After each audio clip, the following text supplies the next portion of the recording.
on me. You think That's so? on me. All right. All right. Nice enough to join us now. He is the NBA writer at large for The Athletic, covers the Warriors. Of course, he lives in the area. He knows the Kings very well. Anthony Slater. Slates, thanks so much for your time. How do you think the Kings feel? How do you think they should feel about this 8-7 start? Oh, man, that's a good question. I think that probably kicking themselves a little considering a lot of the opponents on the schedule, that it's not something more towards like 10-5, you know.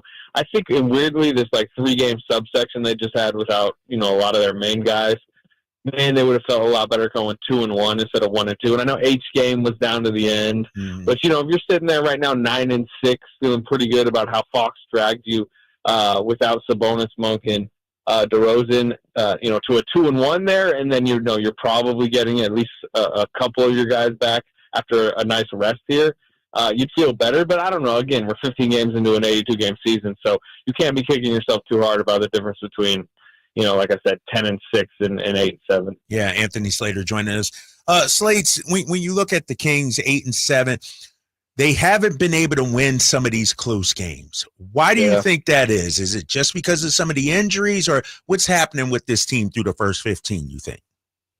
Yeah, I mean, again, so a lot of this is, you know, in my opinion, like crunch time is luck. A lot of like analytics people in the league will tell you that. You know, it's, there's not some grand, you know, reason that Fox got stripped by Dyson Daniels with 2 seconds left. He could have easily just, you know, that ball doesn't get stripped. He rises up, hits a bank shot, and, you know, you have one extra win.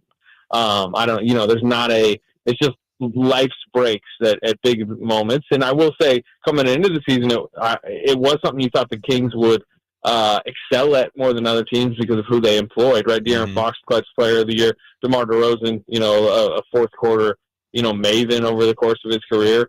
And that's not to say it won't happen. And there have been moments that DeRozan has hit big shots. You know, they do get the Miami win. Think about the Sabonis putback. I mean, that easily could have gone the other way. So it typically balances out. And that's why analytics people will tell you, hey, you need to look at, you know, bigger picture statistics more than just like if you won a game at the end and if you didn't, because it typically balances out. But we all know that if 5 of those go against you and you only get 2 of those at the end of the season, that might be the difference in 3 seeds in the standings. Anthony Slater with us from The Athletic, of course. Anthony, DeAaron Fox's incredible weekend, does it in any way alter the perception of him league-wide? Yeah, I do think you need those moments throughout a season to like remind the national populace, the people that are, you know, voting on awards, the fans that are voting you in the All-Star game, about what you're doing. Because if DeAaron Fox doesn't score 60 and back that up with, you know, 49, you know, there's probably a lot of people, particularly on the East Coast, that aren't tuning in to Kings Hawks, you know, or, you know, Kings Jazz. Kings. The Kings Wolves game was that was a pretty highlight game, especially on a cup night, playing Edwards. But to have 60 in that game, like, that's a loud statement. And I do think over the course of an 82 game season, you do need some of those loud statements. I think Sabonis is over the last couple of years, and Sabonis was all NBA third team last year and All-Star. His were just those statistical anomalies that you'd hear about that would make national news, that would be on the scroll of ESPN, whatever you want to see, make headlines, which was, hey, he like did something that hasn't been done since Wilt Chamberlain. Well, Fox just had one of those, right? You know, 109 points in 2 games. You start to see him, Kobe, Wilt. Like, that's going to get talked about when people are voting for awards and stuff like that. You know, you will remember stuff like that.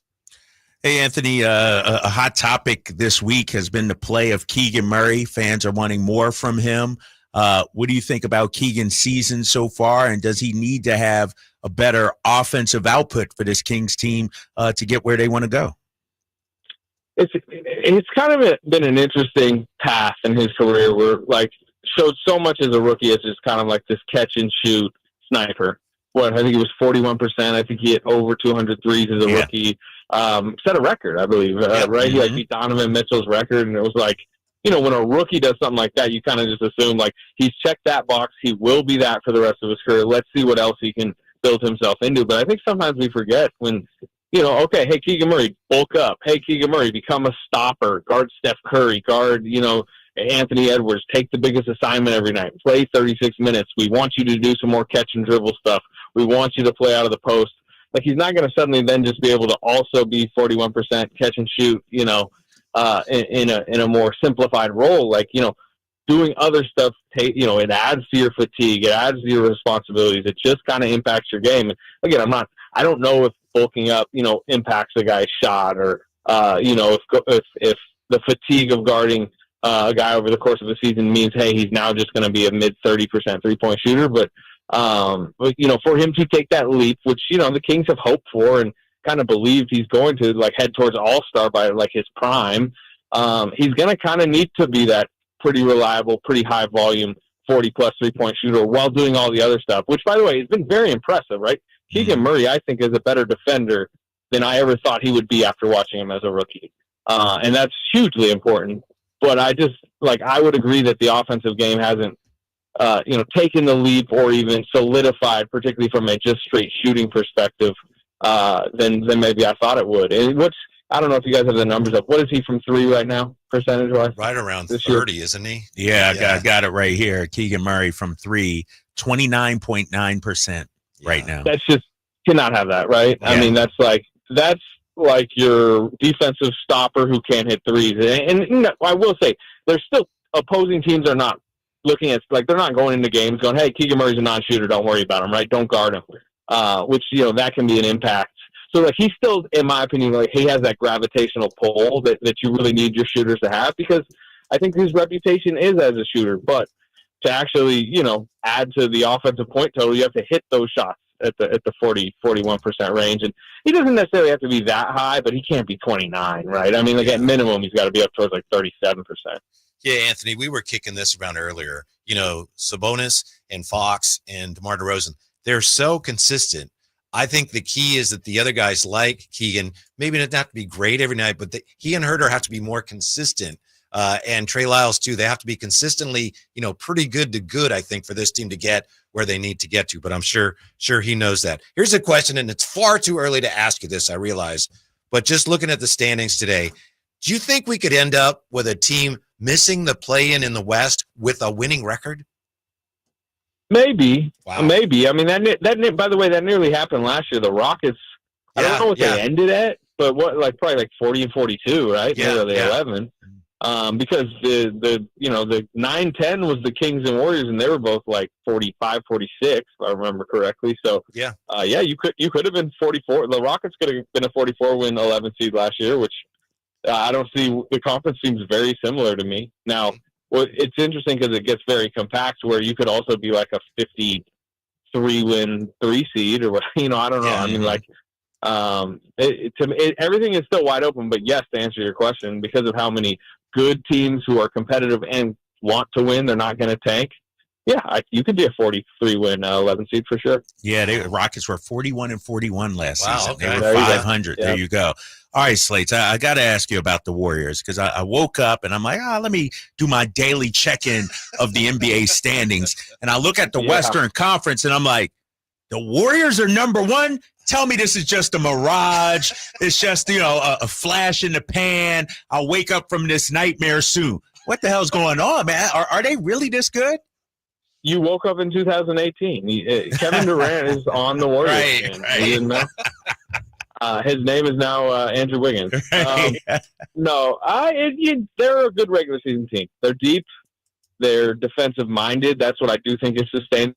They up their defensive personnel and some of their veterans. I mentioned Wiggins. He'd be one of them who had bad seasons last year, or they look better. Looney looks better. Gary Payton is healthier. They got DeAnthony Melton, who has an ACL sprain right now. They're trying to figure out the length of time he might miss. So if that's a long time, that really hurts, because he had been very good for them. And, they got Jerry Stackhouse now over on the bench running the signals, yelling at everyone. And they've internally actually compared Jerry Stackhouse to Mike Brown, and what they've missed since Mike Brown left to go to the Kings, which is like kind of an accountability factor on the defensive end. And Draymond is, he's playing like a top 3 defensive player again right now. So I think they will defend their way to plenty of regular season wins. I still am skeptical of their playoff ceiling. There's a reason they went out this summer and tried to get Lauri Markkanen, tried to get Paul George. They still kind of need a second scorer next to Steph Curry, take some of the offensive load off him.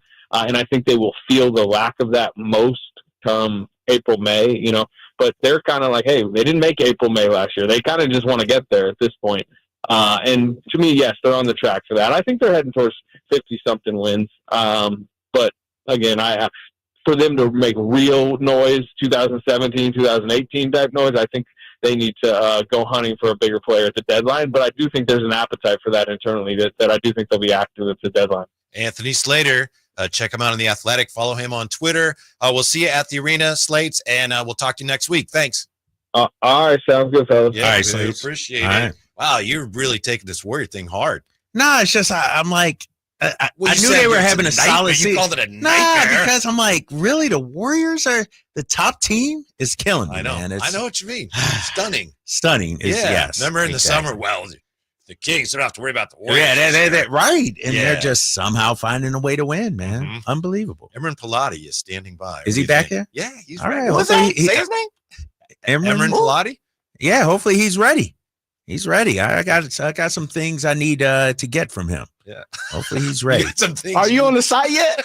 No, I'm about to though. Are you taking advantage of the Kyle Draper? Hey, hook me up. I special? will say, and Emran, I do go to your site from time to time, truesportscards.com. There's some new stuff on there. Really? Yeah, there's Oh, some new did they? materials. So they got some new stuff in. It must so. mean that warehouse is getting skimpy. Yeah. We'll see if anyone's picked up that Paul Skeens card yet. Yeah. Emran Pilati comes in next on Sactown Sports. All guests come to you from the Folsom Lake